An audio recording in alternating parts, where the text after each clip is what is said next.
안녕하십니까. 우리 대학원 선생님들, 근본학기 청소년 상담 이론과 실제를 담당할 김정일 교수 인사드립니다. 여러분들이 강의실에서 뵈야 되는데 뜻하지 않게 코로나19로 인해서 이렇게 사이버 수업을 하게 됐는데 우리 한 2, 3주 정도 여러분들이 이렇게 사이버 수업으로 만나게 될 듯합니다. 우리 석서 선생님들 우리 오프라인 수업에서 만날 것을 기대하면서 우리 먼저 1주차 우리 상담의 개념에 대해서 학습을 할 건데 우리 학우 여러분들 준비되셨나요? 준비되셨으면 시작하겠습니다. 먼저 제1부에서 상담이란 무엇인가, 그리고 제1장 1교시에서 상담의 개념에 대해서 학습을 하겠습니다. 먼저 1교시차 1주차는 목차는 상담에 대한 오해, 전문적인 상담, 생활지도, 상담 심리치료란 무엇일까, 상담의 방법, 그리고 내담자의 유형 및 특징에 대해서, 그리고 유능한 상담자의 특징에 대해서, 전문 상담과 일반 상담에 대해서 함께 학습을 하기로 하겠습니다. 상담의 초점은 문제가 아니라 개인이다. 상담의 목적은 특별한 한 가지 문제를 해결하는 것이 아니라 보다 나은 통합의 방식으로 현재와 미래의 문제에 대처할 수 있게 개인이 성장하도록 조력하는 것이다. 로저스는 그렇게 이야기를 하겠습니다. 하고 여러분들, 로저스 하면 떠오르는 상담이 무엇일까요? 추후에도 말씀드리겠지만 칼 로저스 하면 인간 중심 상담, 내담자 중심 상담, 비지시적인 상담, 경험주의 상담을 이야기를 하고 있죠. 그래서 인본주의 상담에 대해서 나중에 특별히 말씀을 드리도록 하겠습니다. 상담하면 우리는 오해를 갖고 있죠. 상담자에 대한 오해. 여러분 상담하면 우리 석사 선생님들 여러 가지 학습을 하셨으리라 생각을 하는데 상담은 어떻게 정리할 수 있을까요? 우리는 일상생활에서 크고 작은 스트레스와 다양한 심리적인 문제를 경험하며 이에 대해 스스로 잘 대처하도록 하지만 때로는 어려움에 직면하기도 하죠. 이때 심리적 문제를 극복하는 과정에서 가족이나 친구 그리고 교사는 좋은 조력자가 될 수가 있습니다. 그러나 심각한 스트레스나 심리적 문제들은 일반적인 지지와 도움보다 전문적인 도움을 받는 것이 더 바람직하다고 할 수 있겠죠.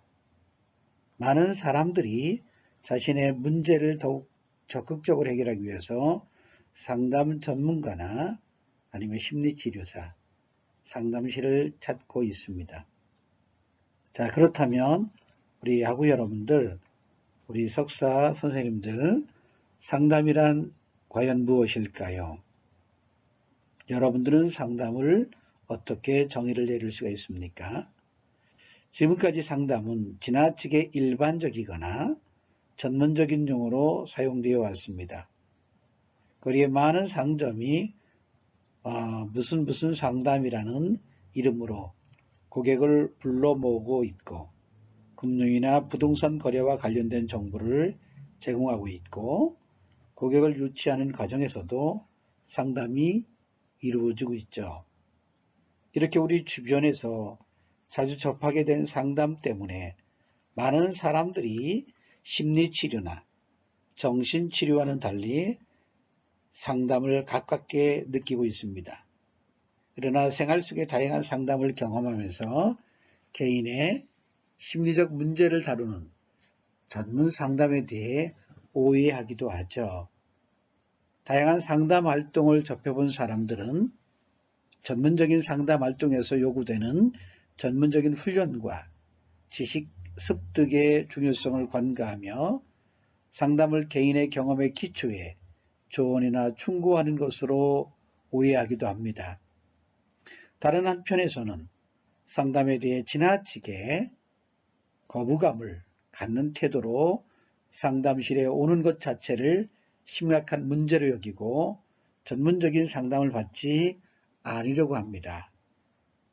우리 문화에서 일반적으로 신체적인 질환보다 정신적 질환에 대해 부정적으로 인식하고 있어서 전문적 상담을 받으며 우리 심리적인 문제가 심각한 사람으로 낙인 찍힌다고 생각하는 경우도 있죠. 실제로 많은 내담자는 거주 지역이 아닌 타 지역의 상담실을 방문하거나 상담 신청서를 작성했을 때 기본적인 인적사항을 기재하지 않음으로써 신분을 노출하지 않으려고 합니다. 청소년들도 심각한 정신적 문제가 있는 사람이나 지적 능력이 낮은 사람이 상담을 받는다고 생각하는 경향이 있어 자신이 지닌 문제는 상담실에서 다루어질 문제가 아니라고 생각합니다.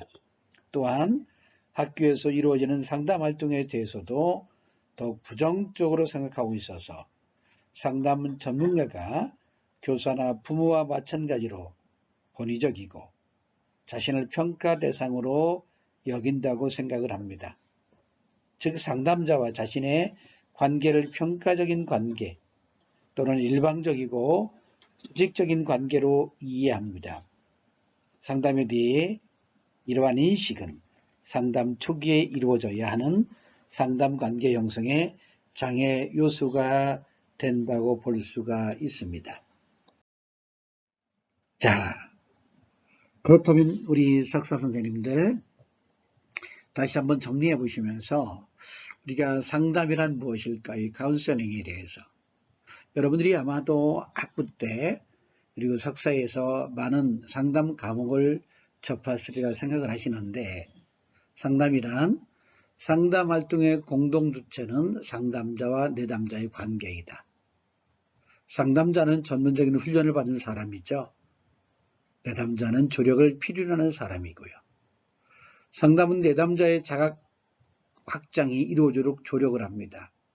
내담자의 문제 예방, 발달과 성장, 문제해결 달성, 그리고 내담자의 삶의 질을 향상시키기 위해서 노력을 하기도 하고 상담은 내담자를 조력하는 과정으로 볼 수가 있습니다. 자, 두 번째로 전문적인 상담에 대해서 학습을 해볼까요? 전문적인 상담에 대한 개념 정의는 상담 이론가와 임상가의 관점에 따라서 다를 수가 있습니다. 차이가 있죠. 전문적 상담에 대해 하나의 통일된 개념을 정의하기가 어려운데 첫 번째 이유는 상담이 바로 인간의 문제를 다루고 있으며 인간은 다양하고 복잡한 존재이기 때문입니다. 개별적 특성을 지니고 있는 개인은 동일한 상황도 각자 다르게 지각하고 이해하며 그것을 다루는 관점이 다르다고 볼 수가 있겠죠. 인간을 이해하는 다양한 관점과 시각에 있음에도 분명한 사실은 상담이 인간의 본질적 문제에 초점을 두고 있다는 것입니다. 인간의 본질적인 문제는 각 학문 분야에서 오랜 시간 학문적 연구 주제로 달아왔지만 아직까지도 확실한 결론에 도달하지 못했습니다. 두 번째 이유는 상담의 본질에 대한 상담 전문가들의 견해 차이입니다. 견해 차이. 현존하는 상담 및 심리치료 이론은 약 학자마다 다르겠지만 300여 개 정도라고 볼 수가 있겠죠. 이 이론들은 인간에 대한 관점, 심리적 문제의 원인 및 접근 방법, 상담자와 내담자의 역할과 기능 등에 있어서 상당한 견해 차이를 보이고 있습니다. 따라서 현장의 전문 상담자들은 자신의 가치와 신념에 기초하여 한두 가지 상담 이론을 선호하며 이에 따라 상담을 진행하기도 합니다. 또한 전문가들은 상담 경험이나 훈련 배경 등에 따라서 이론을 상담 실제에 적용하는 방식이 크게 다르다고 볼 수 있죠.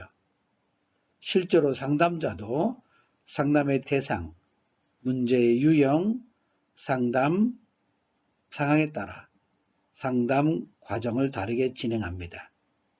상담을 다루는 이론적인 접근은 다양하지만 상담자에 대해 정의는 몇 가지로 요약할 수가 있습니다. 박성수 선생님은 상담이란 도움이 필요한 사람과 도움을 줄 수 있는 사람 사이의 개별적인 관계를 통하여 새로운 학습이 이루어지는 과정이라고 하였습니다. 이장훈 선생님은 상담이란 도움을 필요로 하는 사람, 내담자, 전문적인 훈련을 받은 사람, 상담자, 카운셀러, 우리 이런 대면 관계에서 생활 과제의 해결과 사고, 행동 및 감정 측면의 인간적 성장을 위해 노력하는 학습 과정으로 정의하고 있습니다. 결론적으로 상담은 개인적 성장을 위해 상담자와 내담자가 대면적 관계를 통해 조력하는 활동이다라고 볼 수가 있죠. 일반적으로 사람들은 상담을 상담자로부터 문제 해결을 위한 도움을 받는 과정으로 보기 때문에 상담자에게 지나치게 의존하거나 내담자가 평가받는 활동이라고 생각하는 경향이 있습니다. 상담의 정의에 나타난 상담의 특징을 살펴보기로 하겠습니다. 우리 석사 선생님들, 상담의 특징, 여러분들은 어떻게 정의를 내릴 수가 있을까요? 첫째로, 상담은 전문 상담자가 제공하는 전문적인 활동입니다. 상담 관계는 일상적인 관계가 아니며 상담자가 내담자에 대해 긍정적인 방향으로 변화시킬 책임을 가지고 수행되는 전문적인 관계입니다. 따라서 상담자는 일상적인 관계에서는 발견할 수 없는 전문적인 지식과 기술을 갖추어야 합니다. 두 번째로, 상담은 상담자와 내담자의 관계에 기초를 둔 과정으로 볼 수가 있습니다. 칼 로저스는 특히 상담 과정의 핵심은 상담자와 내담자의 신뢰 형성임을 강조하고 있습니다. 그래서 라포 형성이 중요하다고 볼 수가 있겠죠. 라포 형성, 관계 형성.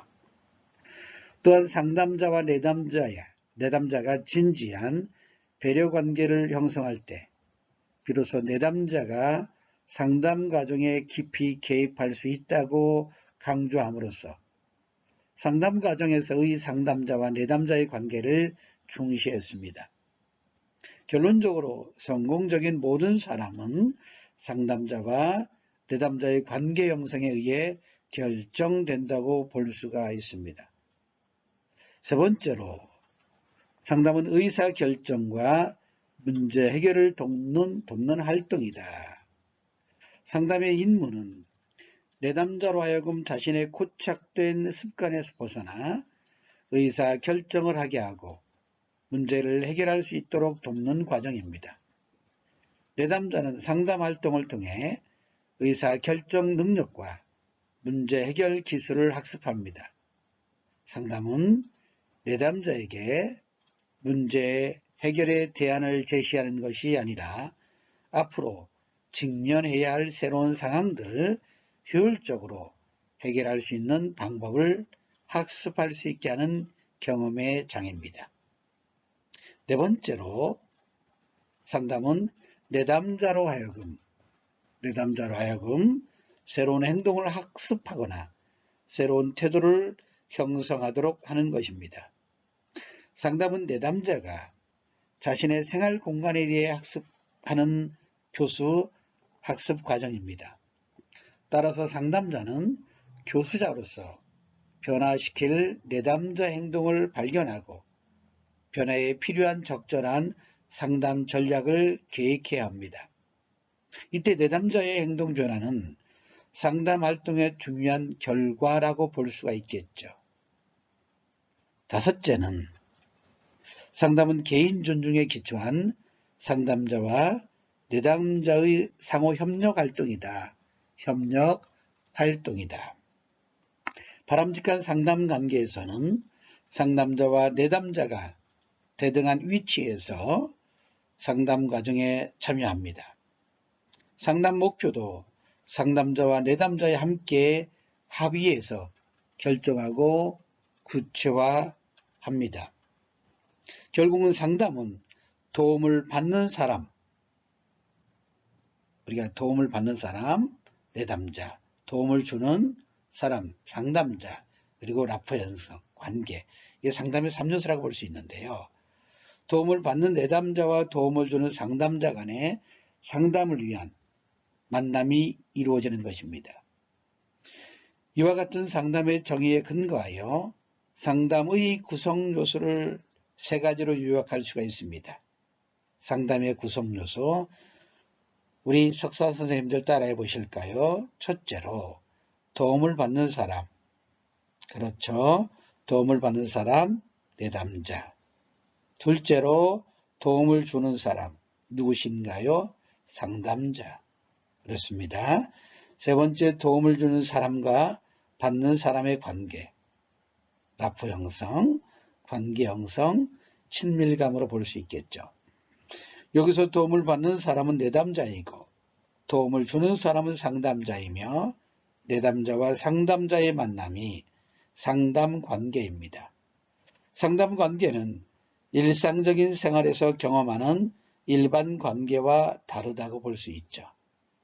일반 관계는 부모, 자녀 관계, 교사와 학생과의 관계, 친구 관계 등 우리 일상에서 경험하는 만남의 관계죠. 내담자들은 주로 이러한 일반적인 관계에서 갈등을 경험하며 이러한 갈등은 상담에서 주요 다루고 있는 내용들입니다. 부모와 자녀 관계에서 갖는 상호 기대는 실망과 갈등의 원인이 될 수가 있겠죠. 부모는 자녀에게 높은 기대를 하고 반면에 기대에 못 미친 자녀는 부모의 꾸지람에 상처를 받고 좌절과 분노를 경험하면서 부모와 자녀 사이의 오해와 갈등이 발생합니다. 부모와 자녀는 각자 자신의 시각에서 상황을 이해하고 판단하기 때문에 상대편의 입장에서 이해하는 것이 쉽지는 않겠죠. 그러나 상담관계에서 상담자는 자신의 의견을 주장하거나 내담자를 평가하지도 않습니다. 상담자는 온전히 내담자의 적응과 성장에 초점을 맞추며 내담자가 타인의 평가를 의식하지 않고 그 자신의 생각과 경험을 이야기할 수 있도록 돕습니다. 이와 같이 상담관계는 내담자가 편안하고 자유롭게 그리고 안전한 분위기에서 자신을 이해할 수 있는 관계입니다. 그렇다면 상담을 통해 우리가 이루고자 하는 것은 무엇일까요? 상담을 통해서 우리가 이루고자 하는 것은 무엇일까요? 상담의 목표는 상담의 성과로 기대되는 긍정적인 결과를 말할 수가 있겠죠. 또한 상담의 방향을 제시하며 상담의 효과를 평가하는 기초가 됩니다. 상담의 목표는 상담 이론에 따라 개인의 성장이나 자아실현과 같은 추상적인 심리적 특성에서 구체적인 행동의 변화에 이르기까지 다양합니다. 우리 학우 여러분들 이를테면은 정신분석 치료의 목표는 무의식을 의식화하여 자아를 강하게 하고 본능의 욕구보다 현실적인 자아가 능력을 발휘하도록 하는 것입니다. 반면에 인간중심 치료 목표는 어떻습니까? 인간중심 치료의 목표는 개인의 자존감과 가치감을 회복하여 개인의 성장과 통합을 이루는 것입니다. 그러나 어떠한 상담 이론에 기초하든 관계없이 모든 상담의 근본적인 목표는 내담자가 현실에서 행복하고 만족스러운 삶을 살아갈 수 있도록 돕는 것입니다. 자, 우리 석사 선생님들 여기까지 이해를 하셨나요? 자, 그렇다면 우리 1주차 1교시 학습 정리를 해보실까요? 상담의 정의에 나타난 상담의 특징은 어떻게 말씀을 나누셨죠? 그렇습니다. 전문 상담자에 의해서 제공되는 전문 활동이다. 둘째로 상담자와 내담자의 관계에 기초를 둔 과정이다. 셋째, 의사결정과 문제 해결을 돕는 활동입니다. 네 번째, 새로운 행동을 학습하거나 새로운 태도를 형성하도록 하는 것입니다. 다섯째, 상담자와 내담자의 상호 협력 활동이라고 볼 수가 있습니다. 상담의 구성 요소는 도움을 받는 사람, 내담자, 카운셀리, 도움을 주는 사람, 상담자, 카운셀러, 도움을 주는 사람과 받는 사람의 관계, 라포 형성으로 볼 수 있겠죠. 상담의 구성 요소, 상담의 3요소로 볼 수가 있습니다.